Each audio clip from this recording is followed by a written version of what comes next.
তাই বাস ড্রাইভারকে বিচারে আওতায় আনতে হবে। এই পোস্টটি সবাই শেয়ার করে দিন এবং যেন দ্রুত আদিবাসী শিক্ষার্থী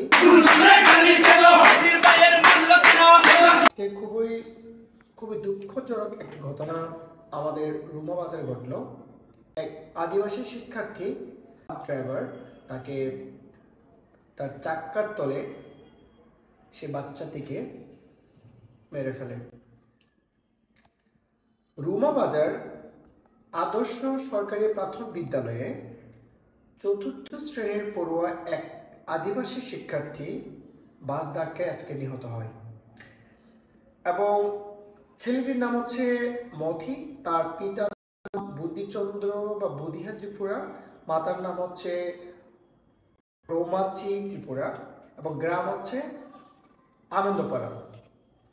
সো এই ঘটনা আপনারা ইতোমধ্যে আপনারা দেখতে পাচ্ছেন রুমা বাজারে কিন্তু আন্দোলন হচ্ছে এবং স্লোগান বের হচ্ছে এবং বিভিন্ন জায়গায় আসলে খুবই ন্যাক্কারজনকভাবে দুঃখজনকভাবে এক তাজা প্রাণ আমরা হারিয়েছি। আজ আমাদের এই রুমা বাজারে রুমার ঘটনার মতো বাংলাদেশের বিভিন্ন জায়গায় বাস ড্রাইভারদের ধারায় অনেক শিক্ষার্থী এবং স্কুল পড়ুয়া শিক্ষার্থীরা আহত হয়েছে। আজকে আমি কঠিন তীব্র প্রতিবাদ জানাই যে রুমা বাজারে যে ঘটনা, যে মথি ত্রিপুরা নামে যে একজন ৪র্থ পড়ুয়া শিক্ষার্থী যে বাস ধাক্কায় নিহত হয়েছে, যিনি বাস ড্রাইভার হয়েছেন, আমি কঠিন তীব্র প্রতিবাদ জানাই এবং দ্রুত আইনে আওতায় বাস ড্রাইভারকে বিচারে আওতায় আনতে হবে এবং তাকে কঠিন থেকে কঠিনতম শাস্তি প্রদান করতে হবে। আর কোনোভাবে রুমা বাজারে বা কোনো জায়গায় এরকম যেন তাজা প্রাণ যেন ঝরে না পড়ে। আমি খুবই দুঃখ প্রকাশ করছি এবং যখন আমি ঘটনাটি শোনার পর আমার খুবই আসলে কষ্ট লাগলো যে আনুমানিক ১টার দিকে রুমা বাজারে সেই ছেলেটি স্কুল ড্রেস পরার অবস্থায় বাসের ধাক্কায় ছেলেটি মৃত্যুবরণ করেন।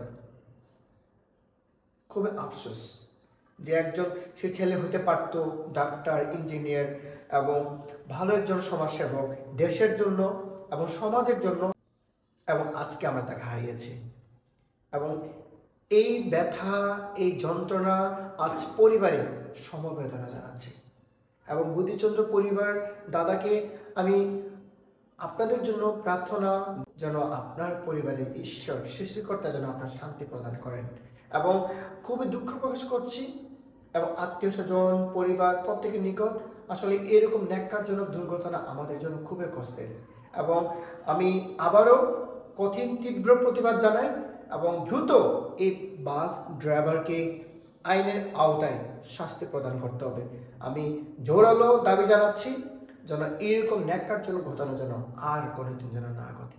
তাই সবাই এই পোস্টটি সবাই শেয়ার করে দিন এবং যেন দ্রুত যেন সরকারের নিকট যেন এই ধরনের ঘটনা যেন তাদের চোখে পড়ে এবং যেন মানুষ যেন সচেতন হতে পারে। প্রত্যেকের ড্রাইভারদের প্রতি আমি অনুরোধ করব, প্লিজ আপনার সন্তান আছে, পরিবার আছে, সো প্রতিটি সন্তানের নিরাপত্তা দেওয়া দায়িত্ব কিন্তু আপনার। একজন ড্রাইভার কিন্তু একজন সম্মানের পেশা, কারণ একজন ড্রাইভার দ্বারাই কিন্তু অনেক মানুষ জীবন ফিরে পায়।